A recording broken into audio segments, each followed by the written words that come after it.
Una polémica que se ha desatado después de que el comediante de origen sudafricano Trevor Noah, que es el conductor del programa de sátira política Daily Show, le respondiera al embajador de Francia de Estados Unidos, Gerard Araud, quien le criticó a él por haber dicho después del Mundial que el Mundial lo había ganado África. Todo comenzó cuando Trevor Noah, sudafricano que ha nacido en ese país durante el apartheid, pero que es ciudadano estadounidense, bromeó sobre el triunfo de Francia en el Mundial y dijo: ha ganado el equipo africano. El diplomático francés le escribió una carta criticando la conducta, su conducta al comediante, lo acusó de racista. El embajador francés en Estados Unidos le dijo a Noah que los negros que nacen en Francia son también franceses. Francia no se refiere a sus ciudadanos en base a su raza, religión u origen. Ellos son jugadores educados en Francia y aprendieron a jugar el fútbol en Francia. ¿Cómo vio la respuesta que le dio el embajador a Trevor Noah? ¿Quién tiene la culpa? ¿Trevor Noah por iniciar esta polémica o el embajador francés por responderle? Bueno, yo creo que siempre es peligroso meterse en un debate con un cómico.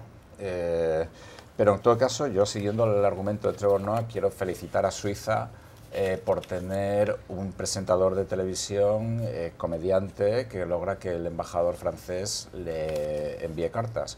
Porque el padre de Trevor Noah es suizo, aunque él va de sudafricano. Entonces, claro, si aquí empezamos a mirar los ancestros de todo el mundo, entramos en un terreno muy peligroso en el cual entra la izquierda de Estados Unidos con mucho gusto, que es, digamos, la política de identidad. Gerard Araud es un personaje curioso que le gusta meterse en peleas, que una vez puso un tuit dirigido a Donald Trump diciendo: usted es un ser humano despreciable, aunque después lo quitó y había sido un malentendido por otro tuit de Donald Trump. Pero yo creo que Araud, en esta ocasión, tal vez enviar la carta no fuera lo más adecuado, porque es darle una importancia a un cómico suizo que no se la merece, pero yo creo que tiene razón. Es decir, los jugadores son franceses y punto. Es decir, creo que 9 de los 11 nacieron en Francia. Ellos mismos han reclamado su nacionalidad francesa. Cuando Macron, el primer ministro o el presidente francés, visitó el vestuario de la selección con un soldado que había sido herido en la intervención francesa en Mali, los jugadores le aplaudieron, etc. Y bueno, yo entiendo que, bueno, que el chiste de que si es una selección africana o no puede ser gracioso.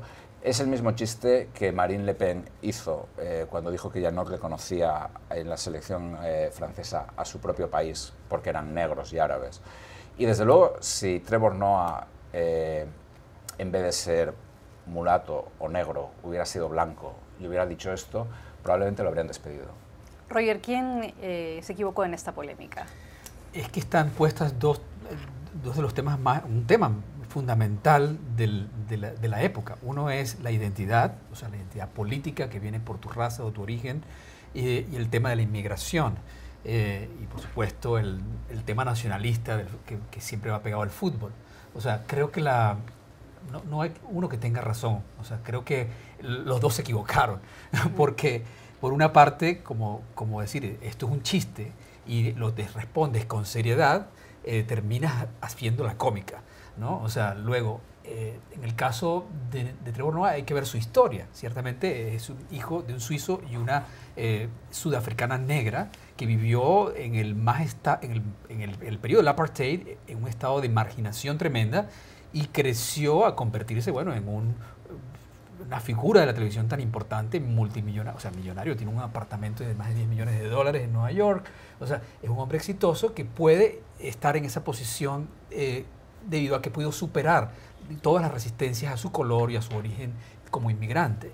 El hecho de que él, de hecho lo decía, respondía, o sea, ganó África, lo decía como en un sentido de identidad. Yo soy africano y me veo allí reflejado. O sea, él decía, no es que estoy negando lo francés de los jugadores africanos, jugadores del equipo francés, sino que estoy reconociéndolo dentro de mi africanidad. De manera que, bueno, para cualquier que ha jugado o que ha visto este Mundial de Fútbol y se ha identificado con uno u otro equipo debido a cierta cercanía étnica o origen social o o nacional, eso es comprensible. Por otro, creo que es el tema de la identidad política que nos pone a preguntarnos qué somos, y porque somos una raza, somos nuestro color, somos de dónde venimos, dónde estamos, dónde nos educamos.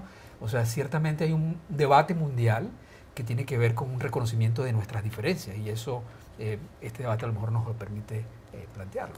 Siguiendo con el tema futbolístico, le pregunto, José, sobre otra controversia que tiene que ver esta vez con un jugador del equipo de la selección alemana de fútbol que renunció a ser parte de la selección alemana de fútbol. Se trata de Mesut Özil, futbolista alemán que tiene ancestros turcos y que decidió no ser parte más de la selección alemana debido a que se produjo una controversia porque él se tomó una fotografía con el presidente turco Recep Tayyip Erdogan y una serie de críticas después de esta fotografía. Cuando ganamos soy alemán, dijo el futbolista respondiendo a las críticas. Cuando perdemos soy inmigrante. El futbolista dijo que habría hecho de todas maneras esa foto independientemente de quién fuera el presidente de Turquía, que él solo es futbolista y que no es político y que solo habló de fútbol con Erdogan. Pero hay que recordar que Erdogan es sumamente criticado a nivel internacional por su posición con respecto a derechos humanos, por su posición respecto a la libertad de prensa en su propio país, y coincidentemente su gobierno tiene una relación sumamente tensa con el gobierno de la primera ministra alemana Angela Merkel. ¿Cómo vio usted esa controversia? Bueno, de entrada, dejando de lado quién tiene la razón, me parece que es un golpe muy fuerte contra la imagen de una Alemania pues cosmopolita, multirracial, que se quiere presentar todavía más moderna, porque realmente sí pone en cuestión justamente la tolerancia que tiene el pueblo alemán hacia, pues básicamente, imágenes que en principio serían inofensivas. Ahora, dejando de lado esto, pues ¿qué tan sabio fue Mesut Özil de tomarse esa foto? Entiendo bien que hay ocasiones en que no te puedes, pues básicamente, pues evadir el tomarte una foto con una celebridad, con alguien incómodo, y que hay que tomársela porque es el momento.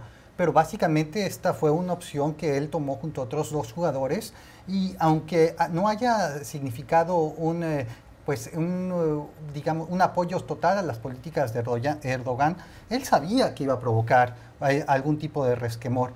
Y por otro lado también, el pueblo alemán, pues también me parece un poco ingenuo al creer que esto significa un apoyo total pues a estas políticas, pues básicamente, pues casi autoritarias de Erdogan.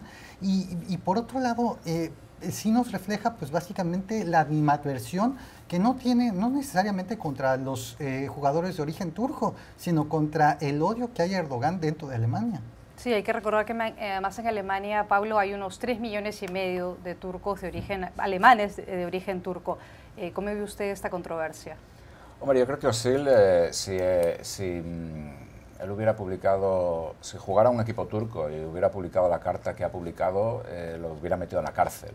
Entonces, es decir, estaba haciéndose una foto en campaña electoral con el jefe de Estado que ha metido a más periodistas en la cárcel del mundo. Como periodista es algo que yo le agradezco extremadamente a este jugador de fútbol. No lo sé, del mismo modo que, por ejemplo, a Maradona lo criticaron cuando se hizo sus fotos con Fidel, Raúl Castro, etcétera. A mí me parece perfectamente lícito. Es decir, no creo que, por lo que he visto, al menos a un nivel oficial, nadie criticó a Özil por hacerse una foto con un turco, con un jefe de Estado turco, con un jefe de Estado de un país que no es de la Unión Europea, que es un país musulmán. Lo criticaron por hacerse una foto en periodo electoral con un presidente que no es democrático y que opina que la democracia es un error. Un presidente que, digamos, que a las minorías dentro de su propio país las trata tan bien, que ha invadido Siria para combatir a los kurdos, con lo cual después puede pedir que traten muy bien a los turcos en Alemania. Con lo cual me parece que Özil está jugando exactamente... él dice cuando gano soy alemán, cuando pierdo soy turco, pero también es cuando... depende, o sea, yo quiero ser turco o alemán, depende del caso. Es como Trevor Noah. ¿Usted es americano o es africano? O es las dos cosas, porque Trevor Noah sí nació en una familia en el apartheid, etcétera, pero fue una escuela privada en Sudáfrica. ¿Cuántos negros iban a una escuela privada de Sudáfrica en los años del apartheid, aunque su madre estuvo en la cárcel por haberle tenido como hijo, vamos. Es decir, todo este juego de las identidades es muy ambiguo, es decir, yo soy una cosa ahora, espero un momento que me pongo ahora la chaqueta de ser otra cosa diferente. Entonces, bueno, evidentemente Özil ha sido objeto de ataques racistas en la cancha, etcétera, porque mucha gente, muchos fans de fútbol son muy brutos a la hora de llamar cosas a los jugadores. Eso desde luego es inaceptable, pero Özil, por ejemplo, incluso la propia canciller alemana, Angela Merkel, la ha defendido. Con lo cual yo creo que también él juega un poco, digamos, la ley del embudo, como diríamos en España.